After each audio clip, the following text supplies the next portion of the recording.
To the outcome of this truly historic visit that is currently underway. As you're aware, the President of the European Council, His Excellency Mr. Antonio Costa, and the President of the European Commission, Her Excellency Mrs. Ursula von der Leyen, are on a state visit to India at the invitation of Prime Minister Shri Narendra Modi. Both the presidents were jointly chief guests at the Republic Day celebrations yesterday.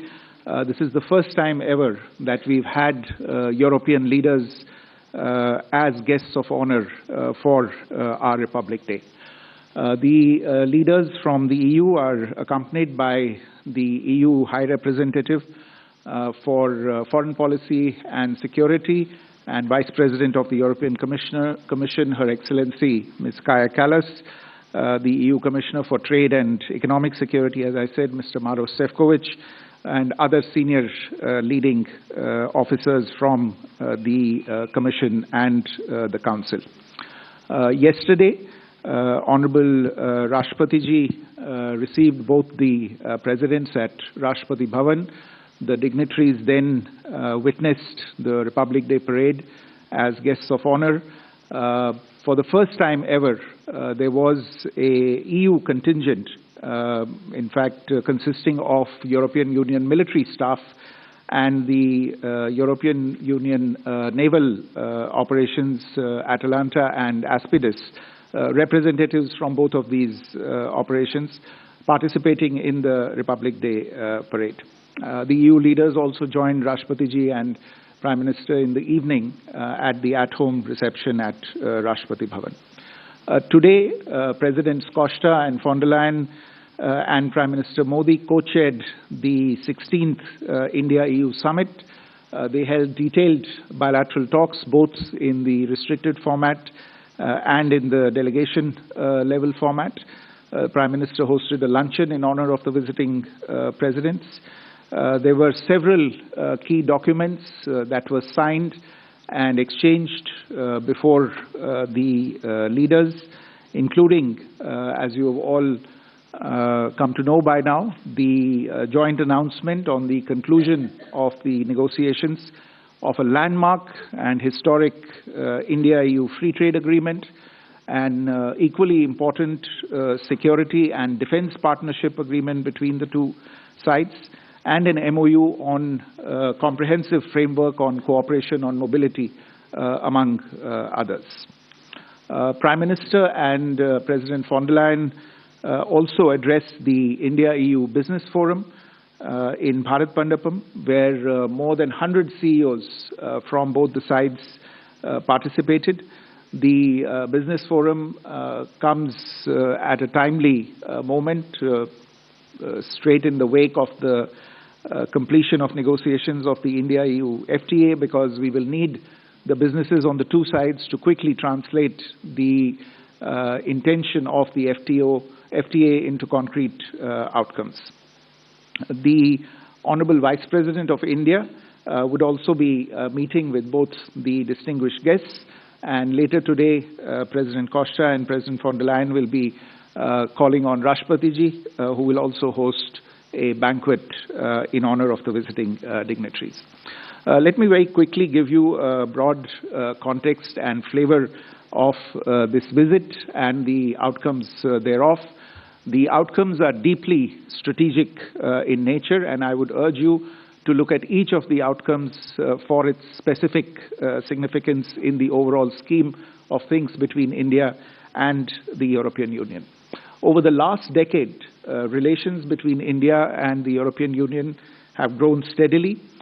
They have grown not just in scale, but in significance as well, as evidenced from the level and the frequency of contacts and engagements between the two sides. In our fast-changing world, the strategic partnership between India and the EU has a value beyond the bilateral context, particularly as we witness shifts in the global economic, technological, and strategic landscape. As the world's second and fourth largest markets, India and the EU also have very high stakes on all critical global challenges of the day, including overdependence and concentration of global manufacturing and supply chains on a limited set of geographies, an ineffective multilateral system, emerging multipolarity, and growing protectionist tendencies in different parts of the world. And therefore, as two large pluralistic democracies and open market economies, our leaders have resolved to take this very strategic partnership forward for mutual benefit and for the greater good of the global population as a whole. Our relations got a very big boost last year with the historic visit of the EU College of Commissioners, which facilitated a whole-of-government approach to our most immediate priorities, which include some of the outcomes today. And in fact, we've seen very substantial outcomes today, underlining the strategic importance that both sides attach to the bilateral relationship and to further elevating the India-EU strategic partnership. Today's summit, the 16th India-EU summit, was held after a gap of about 5.5 years. And as I said, it is a milestone, not only in terms of the outcomes, but also the quality of the outcomes, but also their numbers and the potential impact that they have. The leaders announced the successful conclusion of negotiations of the India-EU FTA. Trade and economic ties are central to this strategic partnership. EU as a bloc is one of the largest bilateral trading partners of India. Bilateral trade in 24-25 was close to $136 billion, with Indian exports of $76 billion and imports of $60 billion. Services trade between the two sides is around $83 billion. The FTA that was whose negotiations were concluded and announced today will have a transformative role. Beyond boosting bilateral trade, they will boost investment, strengthening of supply chain integration, and support of sustainable growth on both sides. It is important to note that despite these obviously impressive numbers that are already there in the bilateral context, there has always been enormous room for growth in the bilateral relationship, room that was hitherto unexplored and which will now be leveraged to mutual benefit by the two sides. A second very important outcome of today's meeting, especially in the overall strategic context of the relationship, is the EU-India Security and Defense Partnership, which was signed in exchange today. While we have defense and security partnerships with several individual EU member states, this framework agreement on security and defense issues between India and the EU will be a first. It will bolster our engagements in maritime security, on defense industry, on cyberspace, and on counterterrorism. Particularly, this would allow Indian defense companies to benefit from the opportunities arising from the EU's own very significant defense initiatives that are underway. The two sides have also announced the launch of negotiations for a security of information agreement, which again demonstrates the long-term and strategic view that the two sides are taking of their relationship. A third outcome that I would want to invite your attention to is the document towards 2030, an India-EU Joint Comprehensive Strategic Agenda, which is a new roadmap to reinforce our strategic partnership and set the trajectory for advancing the relations across multiple pillars. These pillars include prosperity and stability, technology and innovation, security and defense, connectivity, and people-to-people ties for the next 5 years. I would urge you to go into the details of this particular roadmap to see the depth of intensity and the breadth of coverage that we intend to bring to this relationship. Finally, the two sides also concluded an MOU on comprehensive framework on cooperation on mobility. This is again the first such mobility-related agreement that we are concluding at the EU level with any partner. For the EU, this is a first with any partner for them. The MOU will facilitate and streamline safe, regular migration, support skill development, and ease the movement of highly skilled workers, students, researchers, and seasonal workers who happen to be in occupations in demand between the two sides. The two leaders, in fact, emphasized that some of the strongest relationships between the two sides, between India and Europe, are built by the people-to-people contacts. Today, the Indian diaspora in the EU is over 1 million people. Indian professionals in Europe are making notable contributions in several fields, including information technology, healthcare, engineering, and finance. There are more than 100,000 Indian students in Europe who continue to pursue higher education in leading universities in the EU. In addition to these agreements that I have outlined, there were a number of other important understandings that were reached.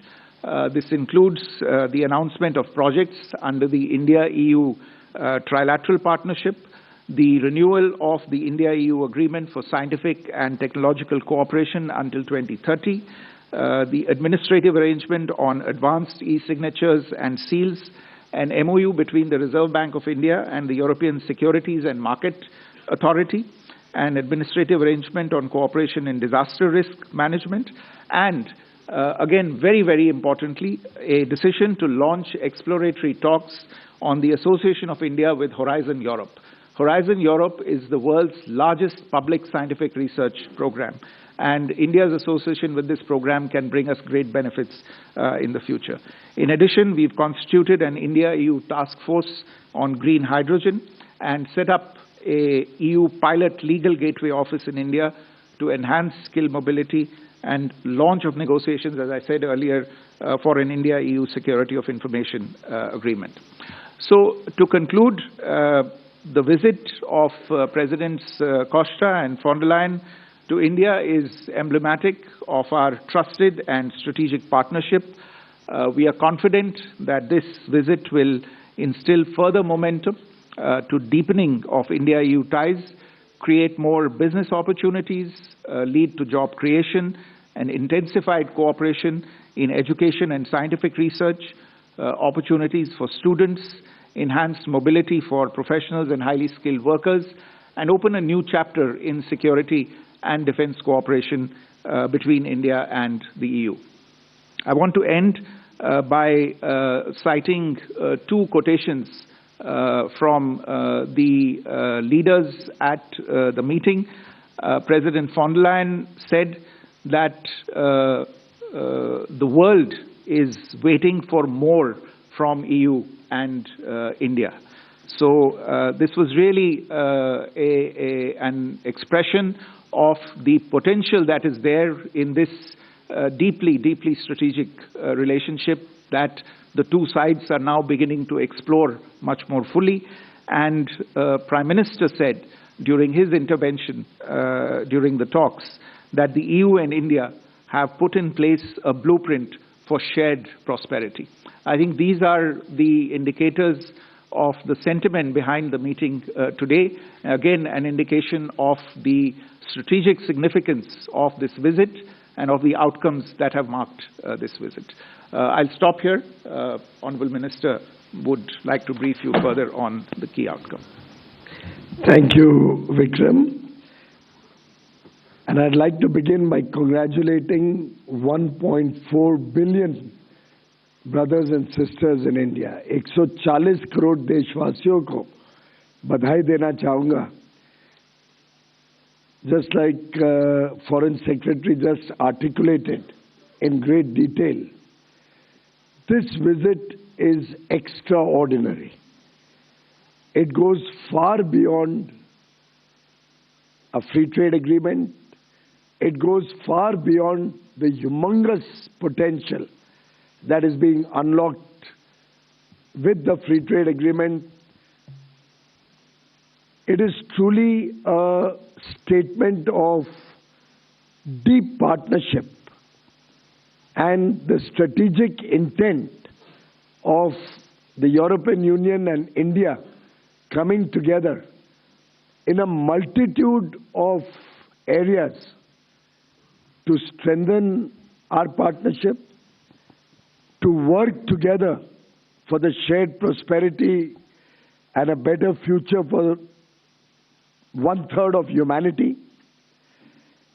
It is a reflection that when 25% of global trade decides to strengthen the strategic partnership, including with the free trade agreement, it unlocks the doors to defense cooperation, greater investments, to cooperation in the field of innovation and science, to further integration of financial markets.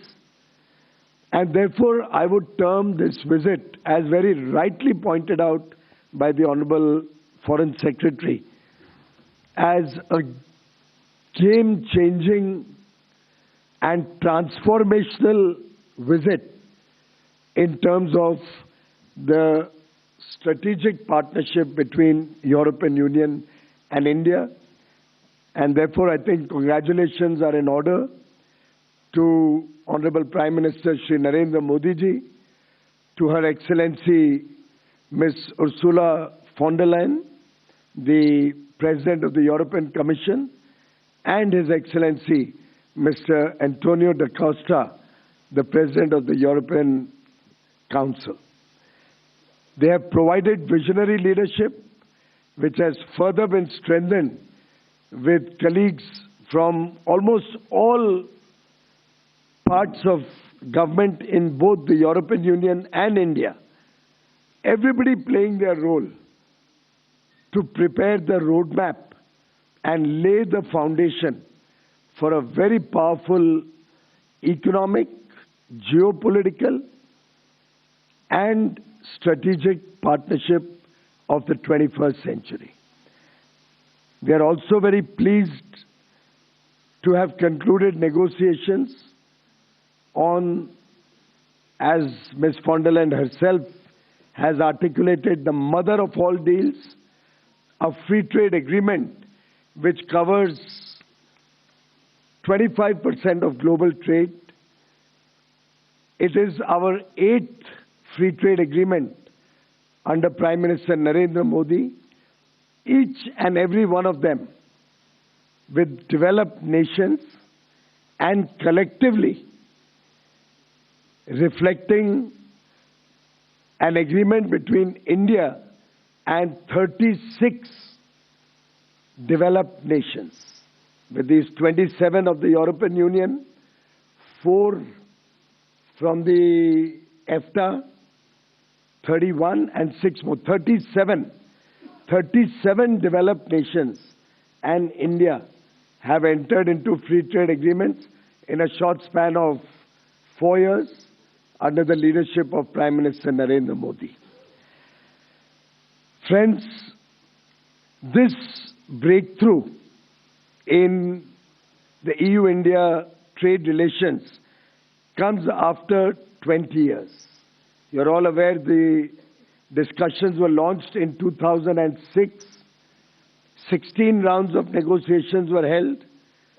Sadly, in 2013, efforts were aborted, and almost nobody ever imagined the European Union and India being able to come up with such a robust partnership framework as has been finalized by our leaders today. In fact, when we relaunched negotiations in mid-2022 and laid the initial foundational work, prepared our game plan and way forward, we had elections in India and then in the European Union through 2024. So the heavy lifting for this FTA really started after the historic visit of the European Union Trade Commissioners led by Ms. von der Leyen in February 2025. And I think it's been the labor of love of the entire government in European Union and India, burning the midnight oil, persevering, working in a spirit of cooperation, India negotiating with self-confidence, both sides agreeing to focus on what is good for both set of countries, the European Union and India, leaving the sensitive issues aside, and therefore coming up with a very balanced, equitable and fair free trade agreement, which is a win-win for all sections of industry, both in India and European Union, opening up plethora of opportunities for investment, opening up markets which are complementary, with India gaining access significantly in labor-intensive industries like marine products, chemicals, footwear and leather, plastic rubber goods, textiles, apparel and clothing, gems and jewelry, furniture, sports goods, toys, and the European Union industries gaining access to the large and fastest growing economy of India in innovation, technology, sectors of precision engineering, and areas where India continues to look for partnerships and technologies from across the world. Friends, this agreement covers almost 99% of the total exports that are sent from India to the European Union, and about 97% plus of the total exports from European Union to India, something which is unprecedented and reflects the strength and the depth of this agreement. We have tried to address the asymmetry in economic development between the two nations, with different per capita incomes, with transitional periods, but ultimately focusing on the complementary strengths of both economies, such that all 28 countries will stand to benefit. Collectively, the European Union today imports nearly $6.5 trillion worth of goods and nearly $3 trillion worth of services. India plays a very small role in that. Our total exports are currently just about 1.5% of the goods import into Europe, and barely 2.5% of the services import into Europe. With this massive opening up of opportunities, the European Union has also opened up many new sectors. India has opened up many new sectors in the services space. We can see a big thrust to the services sector. As I said, on marine products, almost 94% of the tariff lines and almost the entire value of goods that are exported are going to get duty-free access. As I said before, areas like textiles, apparel, home decor, furnishing, where India has very serious labor-intensive interests, 100% of the European market will be open for business from day one. And I can give you more details, but we have furnished those details to all the members of the press, whether it's furniture and lighting or other consumable goods. Almost all of our exports are going to get duty-free access from day one. Likewise, for toys, for sports goods, for railway components, aircraft parts, also in leather and footwear. These are areas which are of significant interest to India. Similarly, India will open its doors for greater import of auto components, automobiles,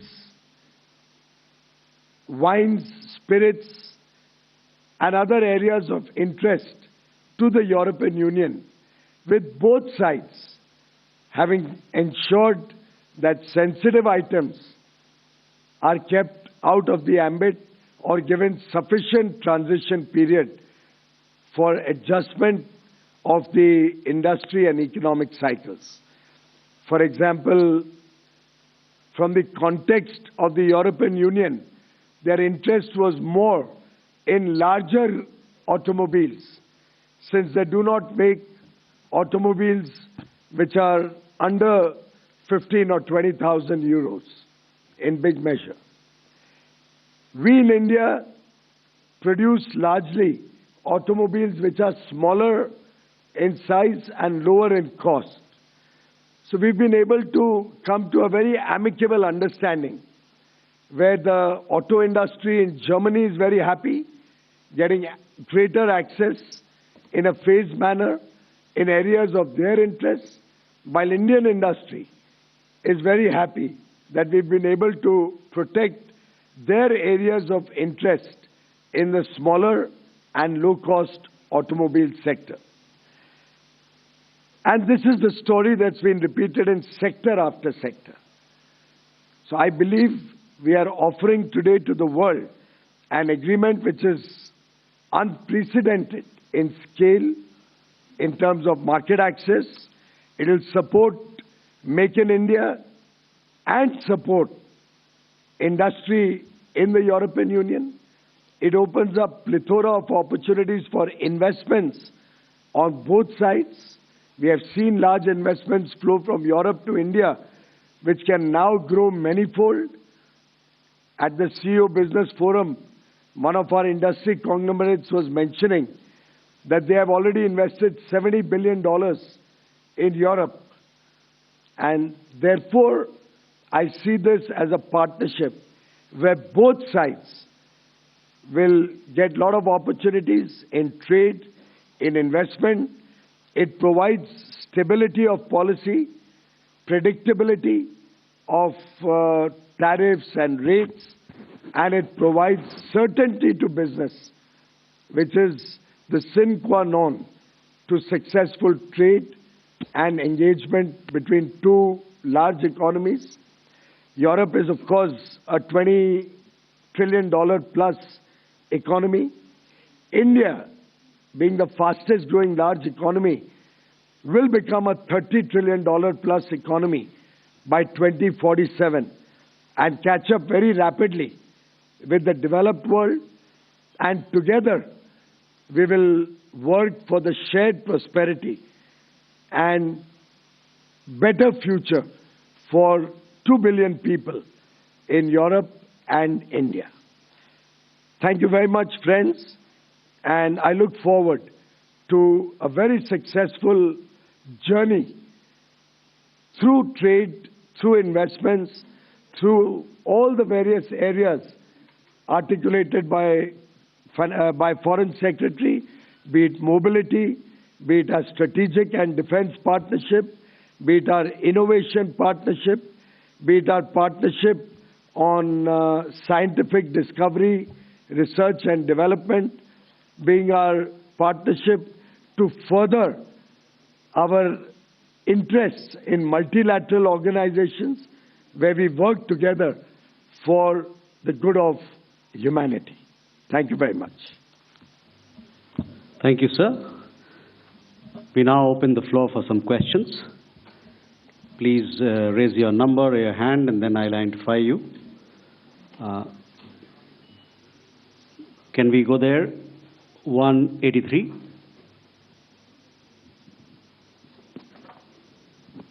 Hi, sir. My name is Siddhant Sibal from WION. To the Minister, sir, How do you see this FTA being implemented? Any timeline, because it has to go through a legal scrubbing through the parliament as well? And do you think that the signing of the FTA, whenever it happens, will give impetus to other FTAs, including the US FTA? To the Foreign Secretary, sir, it is on the IMEC, how much the conversation was?